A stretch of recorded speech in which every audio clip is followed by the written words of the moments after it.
Yo esa información que les estoy dando la saco de varios libros, pero especialmente me baso en el libro de Paco Ignacio Tallo, que hace un recuento bastante minucioso, trata de esclarecer lo que es verdad y lo que es mentira. Se mete en muchos problemas porque es muy difícil eso. Y bueno, de aquí saco este texto que dice, Villa contó sus historias centenares de veces en torno a esas fogatas en las horas muertas, durante los viajes en tren, en las interminables cabalgatas. Y otros contaron a otros lo que él les había contado, y estos a otros, y así lo seguiremos contando. Es decir, aquí claramente se puede notar de cómo de un relato a otro puede haber algunos cambios, que uno a veces le echa uno de su cosecha para hacerlo más emocionante, en fin, ese es el detalle. Pues bueno, Pancho Villa, hablando como si supiera que durante un centenar de años sería sujeto de apasionados amores populares, de enconados óleos burgueses y material magistral para novelas que nunca se escribieron. Entonces no, lo suyo no es conciencia histórica predatada, lo suyo es simple pasión de magistral narrador oral que sabe que en el detalle está la credibilidad y que toda historia contada se mejora y se empeora, pero las versiones no tienen por qué parecerse absolutamente, obligatoriamente. No existe la historia, existen las historias. Y entonces, en ese sentido, yo también estoy de acuerdo con esta postura, porque es verdad, las historias se van como tejiendo, se van elaborando, y conforme pasa el tiempo, pues a veces se vuelven mitos y a veces leyendas, cuando ya desaparece todo tipo de documento, todo tipo de situaciones que uno pueda acercarse a la prueba, a tratar de comprobar que eso fue cierto. A veces ya no hay forma, entonces uno tiene que aguantarse con lo que uno sabe o con lo que le dicen a uno. Y bueno, yo dividí la vida de este señor en varias etapas. La primera etapa precisamente va en ese 1878, cuando nace, hasta 1894, cuando se lanza la sierra, es decir, cuando ya se va ya como huido, digamos, de huida. Estos años, bueno, ya les comenté, a la edad de 7 años tuvo que trabajar, en fin, ya en la sierra, en 1894, se integró a esa banda de bandoleros, de los que aprendió secretos que le permitirían sobrevivir en las montañas, casi siempre en constante huida. Y ese es otro tema, el tema de la huida, es decir, siempre va a andar a salto de mata. Por lo tanto, durante toda su vida, él no va a amanecer donde duerme. Es decir, él se acuesta en un lado, pero no amanece ahí, sino que amanece en otro lado. Y va a ser una constante. ¿Y esto por qué? Bueno, pues porque precisamente el temor a ser asesinado le va a permitir esta situación. Otro tema que tiene que ver también con lo mismo, tiene que ver con el envenenamiento. Él tenía mucho miedo de ser envenenado. Por lo tanto, cuando estaba con las tropas, él regularmente no comía en un solo lugar, sino que se acercaba con la tropa y ahí se echaba unos tacos con ellos de su misma comida, y en fin, nunca comía en el mismo lugar tampoco. Entonces era una forma de sobrevivencia que ya la traía muy arraigada este señor. Pues bueno, eso pues lo aprende precisamente viendo allá en esas situaciones. Bueno, su constitución física y su carácter fuerte e intrépido, así como su agilidad, rapidez y certeza para la toma de decisiones, lo proyectaron destacadamente como líder en algunas acciones de la banda de bandoleros. Muertos los jefes de la banda, porque bueno, habrá que decir que los rurales de Porfirio Díaz eran muy eficaces también.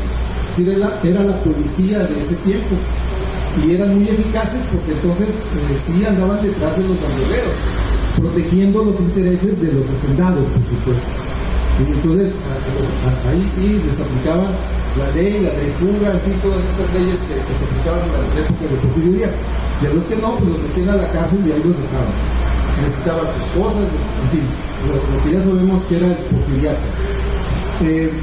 Así que, una vez que se van muriendo, digamos, o van matando a algunos de los líderes, pues bueno, Villa se convierte en un líder de estos. Y su fama pues se fue acrecentando, así que también sus acciones delincuenciales, pues ¿qué va a pasar con esto? Porque el hecho de robar las vacas, que a veces robaban vacas marcadas, pero a veces no, ¿y qué pasaba? Ellos decían, bueno, los hacendados agarraban a sus peones y los mandaban a marcar hacia al campo, y todo lo que marcara ya era de ellos. Entonces, bueno, ellos decían, ¿y por qué va a ser así?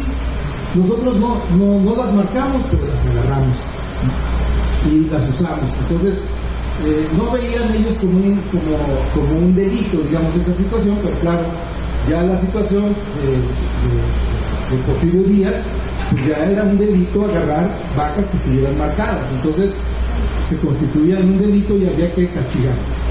Pues bueno, así que, ¿cómo se beneficiaban?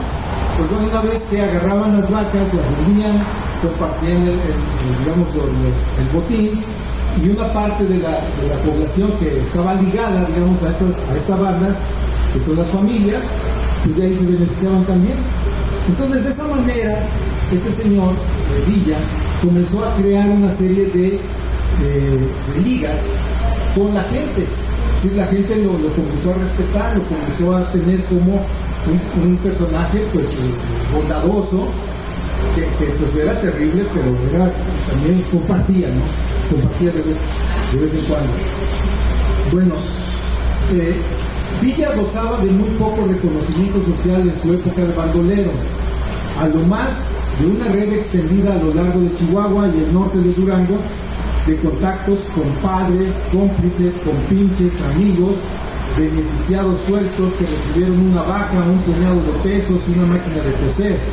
Su reconocimiento era el de un personaje que cambiaba de nombre y de vida con frecuencia.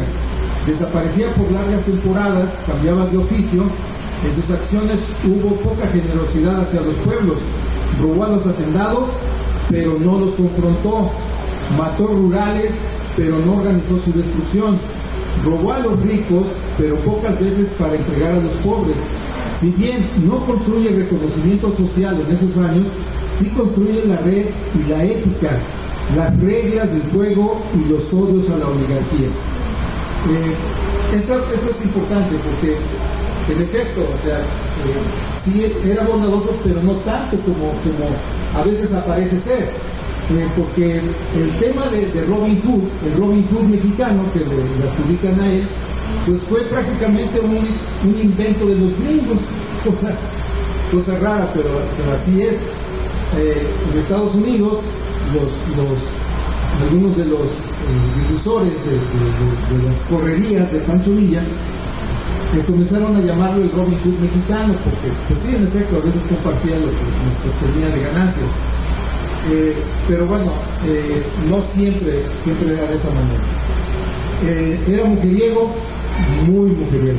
Sí, tenía muchas mujeres, se casó varias veces con varias, incluso con una se llegó a casar 2 veces porque se le olvidó que se había casado ya.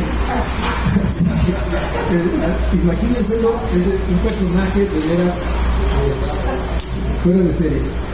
Aquí nada más, digo, ese es nada más para que tengan una idea. Chaibo publica esta lista que él saca de las mujeres que tuvo Villa comprobadamente, es decir, con pruebas, ya son con pruebas. Entonces aquí hay un listado, se habla de más de 26, luego hay números, ¿no? Se van con los números, pero bueno. También hijos, pues bueno, hijos con todas, ¿no? También con algunas se casaba, con otras no. Pues de todas ellas, mucha gente también todavía quedan algunos descendientes, ¿no? Habrá que decir.